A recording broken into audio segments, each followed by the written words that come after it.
Welcome to Raghavendra ఈరోజు short video chicken curry ఎలా చేయబోతున్నాం చేతులు బ్యాచిలర్గా ఉంది అందరికీ మీకోసం చేస్తాం చూపిస్తాం.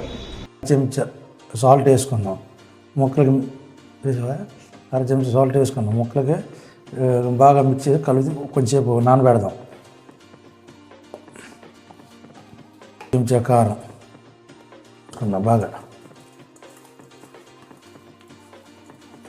మ్యాగ్నేట్ చేసుకుని చికెన్ అరగంట పక్కన పెట్టుకుందాం. ఆ తర్వాత ప్రొసీజర్ మనం మొత్తం కొబ్బరి పాలు ఇవన్నీ రెడీ చేసుకుందాం. 2 చెంచాలు ఆయిల్ వేసుకుందాం. అరకేజీ చికెన్ కదా, 2 చెంచాలు ఆయిల్ వేసుకుందాం. ఆయిల్ వేసుకుంది మనం ముందుగా కర్రీకి కావాల్సిన ఉల్లిపాయలు వేసుకుందాం. కొంచెం ఉప్పు వేసుకుందాం. పచ్చిమిర్చి వేసుకుందాం కర్రీ తగ్గట్టుగా.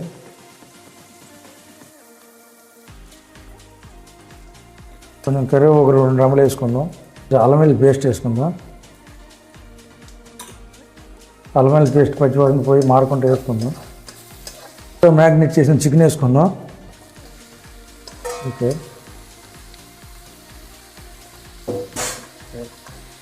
చికెన్ బాగా కలుపుకుంటూ మారుకుంటూ బాగా నీరు ఉడికిన దాకా బాగా మసాలాని కలిగినట్టు వాటర్ వేసి వాటర్తో ఉడికినట్టు చేసుకుందాం. మొత్తం ఇచ్చొద్దాం. 2 నిమిషాలు అయిపోయింది. 5 నిమిషాలు వాటర్ బాగా ఊడింది. బాగా ఊరింది కదా, ఇప్పుడు దీన్ని ఎలా కలుపుకుంటూ మధ్యలోనే అడుగు పట్టుకుంటా బాగా మొక్క ఈ వాటర్తోనే ఉడికిపోవాలి. చికెన్ యాక ఈ వాటర్తో ఉడికిపోతే చూసారు కదా ఎంత బాగా ఊడిందో. ఇంకా ఈ వాటర్ యాక ఇంకిపోయిన దాకా ఉడకనిద్దాం చూద్దాం. ఓకే, వాటర్ యాక్ ఇంకిపోయింది.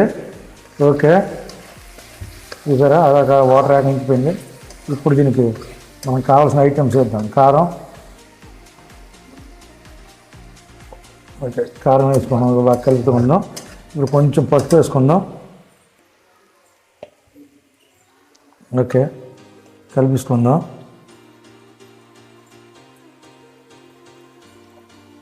ఓకే, సాల్ట్ కొంచెం వేసుకుందాం. చూసుకున్న తర్వాత వేసుకుందాం. ఉప్పు సరిపోండి. టేస్ట్ తర్వాత సాల్ట్ వేసుకొని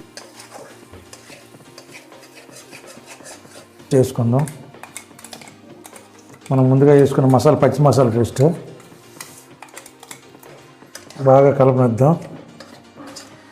బాగా కలిపేసిన తర్వాత అప్పుడు వాటర్ వేసుకుందాం. బాగా యాగనిద్దాం. పచ్చి మసాలా వేయక ముందుగా వేడి చేసుకుని నీళ్ళు వేసుకుందాం. వేడి నీళ్ళు వేసుకుంటే కొంచెం చికెన్ ముక్క త్వరగా ఉడుకుతుంది. దానితో ముక్క చల్లారకుండా బయటగా గట్టి పడుతుంది. కానీ ముందుగా ఎత్తుకున్న వేడి నీరు కొంచెం పోసుకుందాం. అలాగా ముక్క ఉడికిన తర్వాత కలుపుతుంది. వేడి నీళ్ళు, వేడి వాటర్ కొంచెం వేసుకుందాం.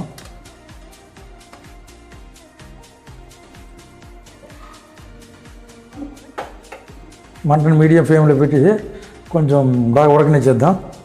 చికెన్ కర్రీ రెడీ అయిపోతే అప్పుడు మనం ఇది రెడీ స్టార్ట్ చేసుకుందాం. మనం అయితే కొబ్బరి అన్నం, కోనసీమ కొబ్బరి అన్నం రెడీ చేస్తే చికెన్ అయిపోతే కోనసీమ కొబ్బరి అన్నం రెడీ అయిపోద్ది. ఓకే, చికెన్ కర్రీ రెడీ దగ్గరికి వచ్చింది. ఓకే, చికెన్ కర్రీ రెడీ అయిపోయింది.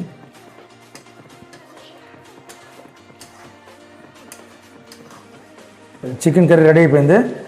గ్రేవీ తెచ్చేది మరి కొంచెం చిక్కపడిపోద్ది కదా. ఓకే, రెడీ చేద్దాం. చికెన్ రెడీ అయిపోయింది కనుక ఓకే అయిపోయింది.